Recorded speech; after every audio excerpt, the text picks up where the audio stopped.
දැන් අපි බලන්න යන්නේ මේ වගේ හරි ලැබි රේඛීය සාධක දෙකක් තියෙන අනුකරණ.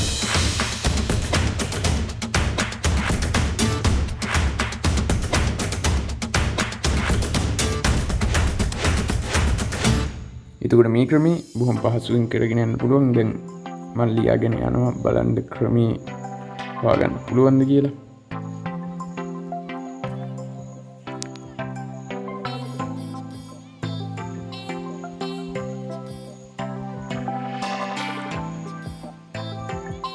මේ වගේ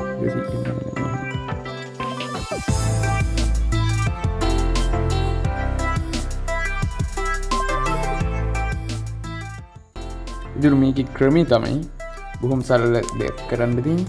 මෙන්න මේ ඉස්සරහා ඒ බෙදීම C කියන එකේ ඒ විදිහටම මෙතෙන්ට x එකක් එක්ක එනවා.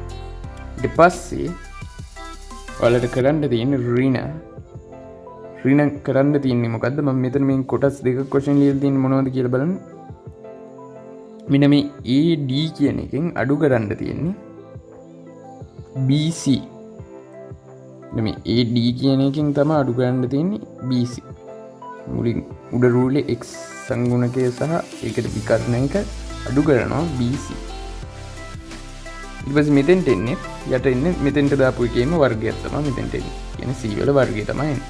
ඊට පස්සේ L ඇතුලේ ඇවිල්ලා තියෙන්නේ මොකද්ද? මෙන්න මේ හරය. හරය තමයි මේක ඇතුළට එන්නේ.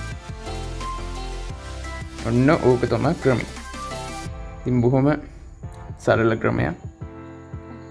ඉතින් මේ ක්‍රමේ ගණන් හදන්න විතරක් නෙමෙයි ඔයාලට විභාගයේදී normally සුළු කරලා එන උත්තරේ ටිකක් පියවර ගොඩක් යනවනේ මේ වගේ එකක් හදන්න. චෙක් කරගන්න ගොඩක් වැදගත් වෙයි. ඉතින් මෙන්න මේක අපි බලමු තව එකක් හදලා බලමු. මේකෙදි 4 බෙදීම 2x ඍණ බස් කරන්න තියෙන්නේ මොකද්ද? 4 වර 5 20න් අඩු කරනවා 7 වරක් 2 14ක් ගියාම 20න් 14ක් ගියාම 6යි.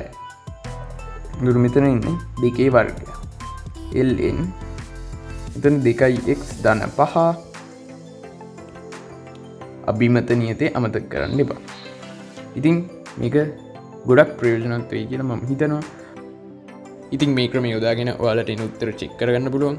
ඊට අමතරව මේකේ සාධනයත් මම ඉදිරි වීඩියෝ එකකදී දෙන්න බලාපොරොත්තු වෙනවා.